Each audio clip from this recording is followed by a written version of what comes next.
అందరికీ నమస్కారం. మీ అందరికీ తెలుసు కదా, మరో 3 రోజులలో శ్రీరాముడి విగ్రహ ప్రాణప్రతిష్ఠ జరగబోతుందని. ఇప్పటికే వందలాది మంది భక్తులు, సందర్శకులు అయోధ్యకు చేరుకున్నారు. అయోధ్య అంతా రామనామంతో నిండిపోయింది. అయితే ఫ్రెండ్స్, ఇప్పటి వరకు ఇక్కడ జరిగిన అద్భుతాల గురించి మనం ఎన్నో విన్నాము. అయితే రాముడి విగ్రహ ప్రతిష్ఠ అంటే రాముడి భక్తుడైన హనుమంతుడు రాకుండా ఉంటాడా? అయితే ఏదో ఒక విధంగానైనా తన సైన్యాన్ని వెంట పెట్టుకొని వచ్చేస్తాడు కదా. ఇప్పుడు కూడా అదే జరిగింది. ఇది చూసి అక్కడ వారంతా కూడా ఎంతగానో ఆశ్చర్యపోయారు. అయితే ఈరోజు మీకు ఈ అద్భుతం గురించి చెప్పబోతున్నాను.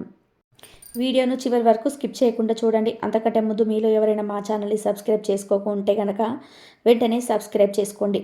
పక్కనే బెల్ సింబల్ ప్రెస్ చేయడం మాత్రం మర్చిపోకద్దు. రాముడు విగ్రహ ప్రతిష్ఠిస్తున్నారంటే ఖచ్చితంగా ఏదో ఒక సమయంలో హనుమంతుడు వస్తాడు. ఇది అందరికీ తెలిసిన విషయమే. అయితే ఇన్నేళ్ల పోరాటం, మన కరసేవకుల త్యాగం వృధా పోలేదు.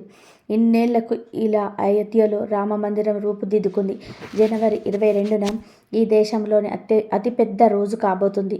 అయితే ఇప్పుడు అయోధ్యలో ఇంత పెద్ద ప్రాణప్రతిష్ఠ కార్యక్రమం జరగబోతుంటే హనుమంతుడు ఖచ్చితంగా ఏదో ఒక రూపంలో అక్కడ ఉంటాడని గ్యారెంటీలు చెప్పవచ్చు. ఇదే సమయంలో అయోధ్యలో అకస్మాత్తుగా ఒక పెద్ద అద్భుతం అయితే కనిపించింది. జనవరి 22వ తారీఖు కోసం అందరూ కూడా ఆసక్తిగా ఎదురుచూస్తున్న ఈవెంట్ ముందు అయోధ్యలో 7 రోజుల వైదిక ఆచార్యాలు ప్రారంభమయ్యాయి. ప్రాణప్రతిష్ఠ రోజు సమీపిస్తున్న కొద్దీ రామభక్తుల ఉత్సుకత మరింత పెరుగుతుంది. దాదాపు 500 ఏళ్ల తర్వాత రామ్లల్లా తిరిగి తన ఇంటికి అంటే అయోధ్యకు రాబోతున్నాడు. భారీ బందోబస్తు మధ్య వందలాది మంది భక్తులు మూర్తిని ఆలయ సముదాయానికి తీసుకొచ్చి హనుమాన్ ఘాట్ ముందు రోడ్డుకు ఇరువైపులా బారులు తీరారు. భారీ పోలీసు బలగాలు మరియు డజన్ల కొద్ది వాహనాలు విగ్రహాన్ని తీసుకెళ్తున్న ట్రక్కుతో కదులుతూనే ఉన్నాయి. ఈ సందర్భంగా అక్కడున్న భక్తులు ఇది చూసి ఎంతగానో భావోద్వేగానికి గురయ్యారు. విగ్రహాన్ని రామాలయానికి తీసుకురాగానే అందరూ ఏకతాటిపైకి అక్కడికి చేరుకున్నారు. అందరూ రామనామస్మరణ చేయడం మొదలుపెట్టారు. గర్భగుడిలో రామ్లల్ల విగ్రహాన్ని ప్రతిష్ఠించే ప్రక్రియ కొనసాగుతుంది. కాగా ఆలయ ప్రాంగణంలో 150 నుండి 200 కిలోల బరువు ఉన్న విగ్రహాన్ని తీసుకొచ్చారు. గర్భగుడిలోని ఆసనంపై రామ్లల్ల విగ్రహాన్ని ఉంచారు. ఈ మొత్తం ప్రక్రియ జరగడానికి దాదాపు 4 గంటల పట్టింది. ఈ మొత్తం ప్రక్రియలో కనిపించిన అతిపెద్ద అద్భుతం ఏమిటంటే, రామ్లల్ల విగ్రహాన్ని రామాలయం తీసుకొస్తున్నప్పుడు ట్రక్కు ప్రయాణించే మార్గంలో దాదాపు 771 కోతులు కదులుతూ కనిపించాయి.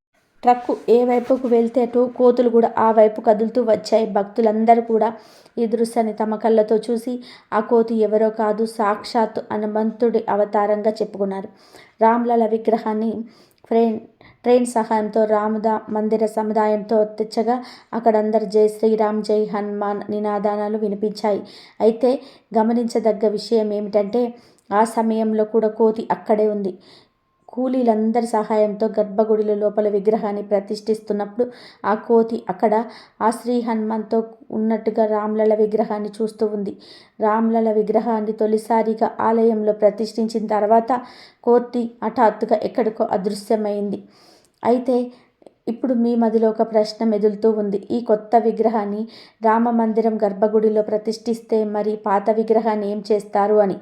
ఫ్రెండ్స్, 1939లో ప్రతిష్ఠించిన అప్పటి రామ్లల్ల విగ్రహం ఏమవుతుంది అని ఆచార్య సత్యేంద్ర దాసు మాట్లాడుతూ, కొత్త రామ్లల్ల విగ్రహం ఎక్కడ ఉంచబడుతుందో ఆ పాత రామ్లల్ల విగ్రహం కూడా అక్కడే ఉంచబడుతుందని తెలిపారు. రామ్లల్ల ఆ గాథన గురించి ఆచార్య సత్యేంద్ర దాసు మాట్లాడుతూ, రామ్లల్ల విరాజ్మాన్ అన్ని వర్గ వాళ్ళు తమ తమ పద్ధతి ప్రకారం పూజ చేస్తారు. రాముడి విగ్రహంతో పాటు భారత్, లక్ష్మణ్ మరియు శత్రుఘ్న సోదరులందరి విగ్రహాలు ప్రతిష్ఠిస్తారు. ఇప్పుడు నిర్మించిన మహామందిరంలో వీటిని ప్రతిష్ఠించనున్నారు. అయోధ్యలో రామ్లల్లకి స్నానం, పూజలు ఉజ్జయిని శంఖంతో జరుగుతాయి. ఈ శంఖంతో శ్రీ మహాకాళేశ్వర ప్రధాన అర్చకుడు ఘనశ్యామ్ శర్మ గారు గురువారం సాయంత్రం అయోధ్యకు బయలుదేరారు. ప్రత్యేక రామరథంలో ఆయన అయోధ్యకు బయలుదేరారు. జనవరి 22న రాముడు తన మందిరంలో ఆసీనుడవుతాడు. అయితే రాముడు రాక కోసం 5 రోజుల ముందే ఇక్కడ ప్రాణప్రతిష్ఠ పూజలు ప్రారంభమయ్యాయి. కానీ ఇక్కడకు చేరుకోవడానికి ముందు ఇక్కడ రామమందిర సముదాయంలో మరో పెద్ద అద్భుతం కనిపించింది. దీనిని శుభసూచకంగా చెప్పుకుంటారు. నెమలి జంట ఇక్కడ కనిపించింది. దాని వీడియో కూడా సోషల్ మీడియాలో వైరల్ అవుతుంది. రామ్లల సింహాసనానికి ముందు ప్రాంగణంలో ఒక జత నెమళ్ళు కనిపించటం అరుదైన దృశ్యం మరియు శుభసూచకం కూడా. ఒకవైపు రామమందిర శంకుస్థాపన మరియు రామమందిర సముదాయం సిద్ధమవుతుండగా శ్రీరాముడి విగ్రహం ఈరోజు ఇక్కడికి చేరుకుంటుంది. సకల సన్నాహాల నడుమ రామమందిర సముదాయంలోని జంట నెమళ్ళు కనిపించడం మంచి చిహ్నం. ఫ్రెండ్స్, రామ జన్మభూమి ఆలయంలోని రామ్లల విగ్రహం కథ చాలా ఆసక్తికరంగా ఉంటుంది. ఇక్కడ ప్రతిష్ఠించబడిన ఈ రామ్లల విగ్రహం అయోధ్యలోని రామ జన్మస్థలంలోని ప్రతిష్ఠించబడే 4వ విగ్రహం తెలుసా? రామ్లల యొక్క మిగిలిన 3 విగ్రహాల చరిత్ర ఏమిటో మీరు ఖచ్చితంగా తెలుసుకొని తీరాలి. ఫ్రెండ్స్, మొదటి విగ్రహ చరిత్ర చూద్దాం. పురాతన కాలంలో ఉజ్జయిని రాజు విక్రమాదిత్యుడు అయోధ్య నగరాన్ని పునరుద్ధరించాడని చెప్తుంది. రామ జన్మభూమి వద్ద గొప్ప ఆలయాన్ని నిర్మించింది ఆయనే.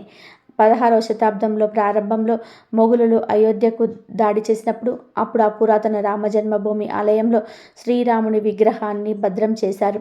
మహారాష్ట్ర సాంప్రదాయానికి చెందిన అక్కడ ఆలయంలో ఉంది. మొఘల్ దండయాత్ర సమయంలో అప్పటి పూజారి ఈ విగ్రహాన్ని వారి దాడి నుంచి రక్షించడానికి సరియు నదిలో వేసి దాచాడని చెప్పారు. ఇది 220 సంవత్సరాలు, అది 19వ శతాబ్దం వరకు కూడా సరియు నదిలో భద్రంగా ఉంది. సుమారు 500 సంవత్సరాల క్రితం అంటే 1527వ సంవత్సరంలో బాబర్ కమాండర్ మీర్ బాకి అయోధ్యలోని రామ జన్మభూమిలో ఆలయాన్ని కూల్చివేసి మసీదును నిర్మించినప్పుడు అప్పటి వరకు విక్రమాదిత్య మహారాజు స్థాపించిన రాముడి విగ్రహం అక్కడే ఉంది. ఆ తర్వాత ఆ విగ్రహం నిజాం ఘాట్లోని ఓర్జా ప్యాలెస్కి వెళ్ళింది. ఓర్జా రాణి అయోధ్యకు వచ్చి మొఘలుల దండయాత్ర నుండి రక్షించి ఈ విగ్రహాన్ని తనతో తీసుకెళ్ళింది. ఇక 2వ విగ్రహం స్వతంత్రం వచ్చిన తర్వాత అంటే 1949వ సంవత్సరంలో డిసెంబర్ 22న జరిగిందని చెప్తుంది. వివాదాస్పద నిర్మాణంలో ఈ రామ్లల విగ్రహం కనిపించింది. 1949 డిసెంబర్ 22న మధ్యరాత్రి రామ్లల విగ్రహం వివాదాస్పద నిర్మాణంలో కనిపించినట్లు అప్పట్లో వార్తలు వచ్చాయి. జన్మభూమి స్థాన ఆలయ గర్భగుడిలో రఘువుల రాముడు చిన్నారి రూపంలో వచ్చినట్టు సమీప గ్రామంలో చెప్పుకున్నారట. ఉదయం పోలీసులు అక్కడికి చేరుకునేసరికి వందలాది మంది రామభక్తులు గుమిగూడారు.